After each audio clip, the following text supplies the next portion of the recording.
Yo, what's good, folks? Welcome back to Pixel Streets and Poly Dreams, where we talk all things digital, criminal, and groundbreaking in the world of gaming.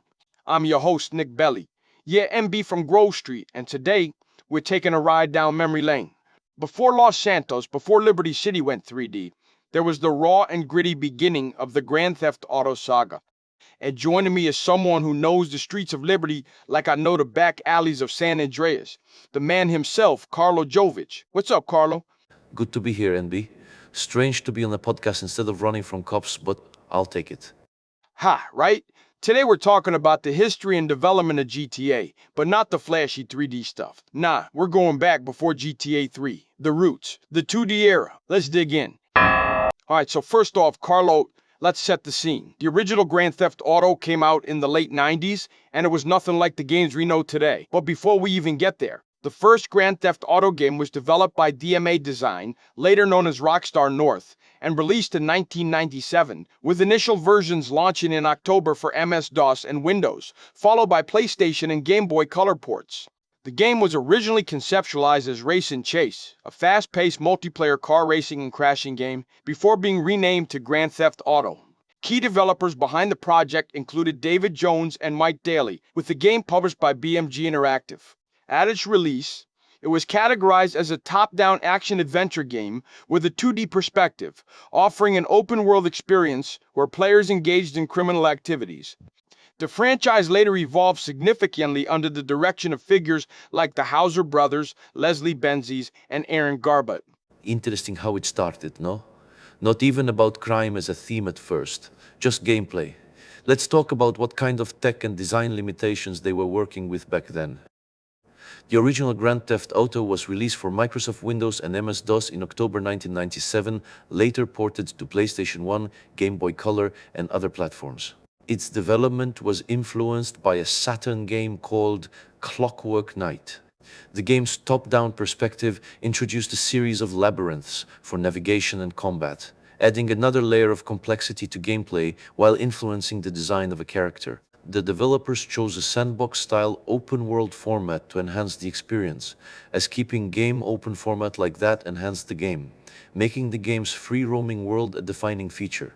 Hardware limitations at the time, including inadequate processing power and insufficient system memory, restricted the game's combat and overall scope, resulting in games being simpler and smaller compared to later entries. Despite being an action-adventure game, its open-world design set a precedent for future titles. Now, after the first GTA, they kept it rolling, and we got those expansion packs and spin offs like GTA London. I always found it wild they went across the pond that early. Yeah, not a lot of people remember those. They were like experimental side missions for the franchise. The official GTA London expansions were titled Grand Theft Auto London 1969 and Grand Theft Auto London 1961.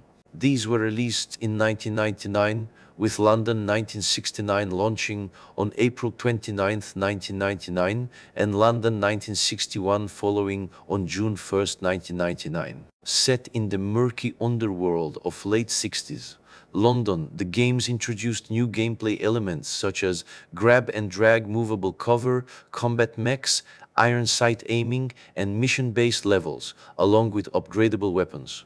While GTA London was primarily an add-on pack for the original Grand Theft Auto, a standalone version of Grand Theft Auto, London was also released. The expansions were set in London during the 1960s, differing from other historical settings mentioned such as 1894, 1895, 1868, or 2012. Then came GTA 2, man. I call that the forgotten middle child. Folks remember GTA 1 for starting it and GTA 3 for blowing it up, but 2 kind of sits in the shadows. True, but GTA 2 did some weird, cool stuff with its setting and gangs.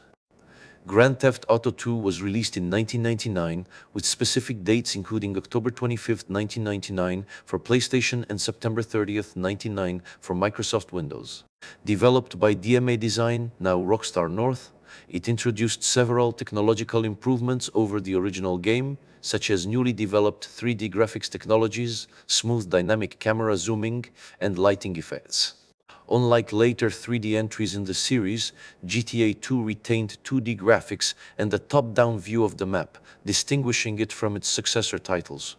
The game was set in a fictional city with conflicting references to London, Anywhere City, and explicitly not Liberty City. GTA 2 expanded gameplay with 7 rival gangs, including the Yakuza, Scientists, and Zaibatsu, that players could work for, adding depth to missions. The reputation system tracked player actions, assigning effects based on combat rating and legal status: clean, offender, fugitive.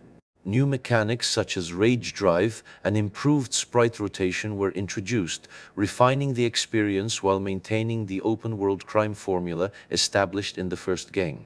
Quality of life improvements, like the ability to save, further distinguished it from its predecessor. Now let's get real. Controversy's been riding shotgun with GTA since day one. Even back when it was just pixels from the sky, people were bugging. Yeah, violence, crime, a moral panic, it all started early. The original Grand Theft Auto game, released in from 1997 to 1998, was surrounded by controversies for its adult nature and violent themes, including portrayal of drug use, alcohol use, gun violence, and sexual conduct. It faced public scrutiny and censorship battles, with some countries like Germany, Ireland, Italy, and the UK banning it due to its graphic content. Upon release, it received media attention for its innovative top-down perspective and expansive open-world structure, but also amidst a big cloud of controversy. Critics condemned its violence, drugs, vulgar language, and sexual content, arguing it could negatively influence younger audiences. Despite, or perhaps because of, the controversy, the game gained more attractiveness from the people, contributing to the series' iconic status. Developers faced criticism for the violent content, with some reviewers specifically targeting GTA's portrayal of women and adult themes. The controversy played a significant role in shaping both the game's notoriety and its popularity. So all that 2D stuff, it built the foundation. Then GTA 3 came along and changed everything. But let's talk about the steps before that leap. Right, you can't talk about GTA 3 without talking about what came just before it. The original vision for transitioning the GTA series into 3D was to make something like a playable crime movie, though the initial concept involved a game where dinosaurs destroy cities. The shift to 3D in Grand Theft Auto 3 introduced sets of new interactions that would not have occurred in a 2D setting, revolutionizing the franchise. Developers drew from lessons learned in the development of the GTE, as well as influences like Scarface, which shaped both GTA 3 and later titles. The game pioneered third-person dynamics, and its impact is visible all across open world, action-adventure, crime-based, and third-person gaming. While the earlier 2D titles weren't major commercial successes, they played a role in carving out the success of future GTA titles, with their influence evident in the series' successes following years. The potential for remastered versions of those older titles hinges on the reception of the GTA trilogy. Technologically, GTA 3 marked the first fully 3D game in the franchise, leveraging advancements like 3D graphics and Hollywood voice acting. Since 2007, technical developments on the GT3 produced the Evolution variant, enhancing performance. The game was a groundbreaking release that shifted the perspective from overhead to the third person, offering players a far more immersive experience. Before we wrap, man, gotta give flowers where it's due. That 2D era, it walked so the 3D games could run. Absolutely. People forget how important those early games were to open world gaming. The gameplay mechanics from 2D GTA games that carried over into 3D titles include a variety of levels and cool features that enhance user immersion, with many improvements from later installments integrated into GTA 3. The tone and themes of early GTA games set the foundation for the series, influencing characters, environments, and gameplay, though recent titles have shifted significantly in difficulty and design. Some characters like Tommy Vercetti, Carl Johnson, and Carlo Jovic, as well as story elements and activities from early games, have been referenced or reappeared in later entries. Over time, fans and critics have re-evaluated early GTA games, appreciating their narrative art and enduring appeal, especially as newer titles have faced mixed reception. The original GTA games, first released in 1997, remain playable on modern platforms, with mechanics from earlier titles evolving in games like GTA 5, which was released for PC, Xbox 360, and PlayStation 3. The series continues to attract attention for its future developments. All right, Carlo, you've been a real one for coming on the show. We hit some deep corners of GTA history today. Always a pleasure, NB. Now, maybe next time we talk about how Liberty City Stories put me through hell. Ha, say less. And for all y'all listeners, keep your wanted level low and your questions high. This was Pixel Streets and Poly Dreams, and we'll catch you on the next ride.